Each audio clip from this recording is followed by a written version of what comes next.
can't believe I have to do this. Actually, I can because the right is moronic as hell and completely disingenuous. Let's have a look at the video in question. Nothing. Why are you yelling at me? I didn't do anything to you. You're an idiot. You're dumb. You have no brain in that body. I don't know how you got a biology degree, darling. You want to laugh at me like that? I am laughing at you. I hope somebody holds you down and rapes you. Fuck. Wow. Very tolerant. It seems that the Infowars propagandist is at a pro-abortion rally of some sort. You can tell by the shirts and the signs the women are wearing. She says verbatim, "I hope someone holds you down and rapes you." This is the statement causing all the contention. What the pro-lifers are doing here is trying to make the pro-choice crowd look evil and violent to make them look like their opinion is less valid because of their tactics. This is a common talking point used by the right. If you're not civil when talking about white supremacy, then you have lost the argument type crap. While I admit the woman may have used some terrible framing and that wishing something like that is terrible, it doesn't have any weight to it. I'll go through why now. 1. The statement is her trying to say, well, walk a mile in their shoes. She is advocating that Kate be put into the same situation of carrying a rape baby because she lacks the ability to empathize with rape survivors. The girl just wants Kate to have to be in the same situation of those they are defending the right to an abortion for. Rape is one of the strongest arguments for abortion. The pro-lifers are spinning her words and being disingenuous with their interpretation of her statement. She's not advocating Kate be raped for the sake of being raped. 2. I didn't know saying that I hope something happens to you is a crime, nor does it actually carry any evidence of a threat. It's the same idea as wishing or praying for something. Hope in one hand and poop in the other, which one will fill up first? A wish or a hope can't actually influence anything in the real world. A lot of people have attacked this as if it's just a threat or it's just loss to civility. When emotions are high, people say dumb stuff, but in the end, it's empty words with no real threat behind it. Others have tried to conflate this to hate speech, which shows how much they don't understand hate. Say that I hope you die. Does anyone actually take that with conviction? No, they take it with a grain of salt and move on. To make things even worse, most people are just strawmanning my defense of the girl's words. They bring up that rape abortions are less than whatever percentage. I never made the argument for abortion by defending her words.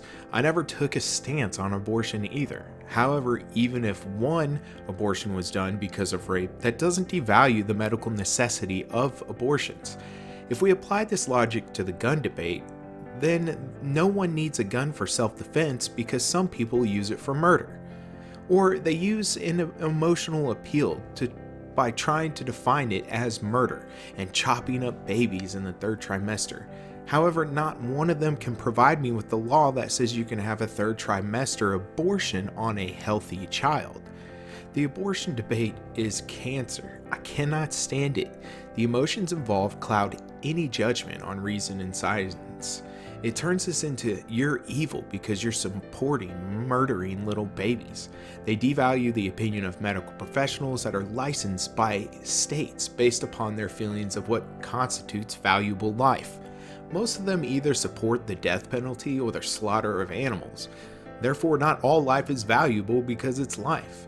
It has value based upon judgment cast by whom? By them. Ask them to define what makes a human being human and they can't answer. Or they make an argument that doesn't distinguish between animals and human beings without having a human exceptionalism point of view. My stance on abortion? Keep the choice there for pragmatic reasons. Two of the biggest deals with creating functioning human beings in society. 1. We do not provide for single mothers and help them become successful. The same party that advocates against abortion also wants to defund all social safety nets and throw these women into the wild. This produces environments in which kids grow up with developmental issues that end up being a burden to society. I don't understand how someone can be against illegals because they are rapists and murderers, but advocate for kids who have the possibility of growing up into these things because they're American. 2. Children who grow up in foster homes and the system are more than likely to have real emotional problems and can't function in society once they leave or become 18.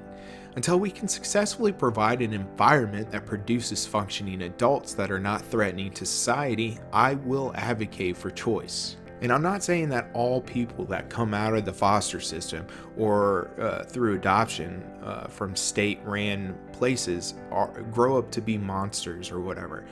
But I'm just saying that these people have a higher than likely probability of becoming the type of people like sociopaths or psychopaths and murderers and things along that nature. I hate arguing with the right on Twitter. It easily devolves into a myriad of dialogue trees and misinformation. They all start with this objective morality premise and the idea that good and evil exist. I cannot continue any conversation with those premises. We will always be at odds and arguing against different points.